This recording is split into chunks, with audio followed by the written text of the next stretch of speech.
देबै हम अपन ओपिनियन देब जी जे ई रामप्रीत मंडल पहिनो एहिठाम से विजयी भेल छलाह आ हुनकर जे किछु परफॉर्मेंस जे एहि सभा के लोकसभा क्षेत्र के लोक के भेटलै से काफी असंतुष्टि छै।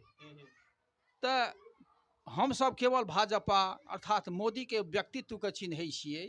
मोदी देशे के नहीं विश्व के ओ सर्वमान्य नेता अग्रणी नेता छथि ओ।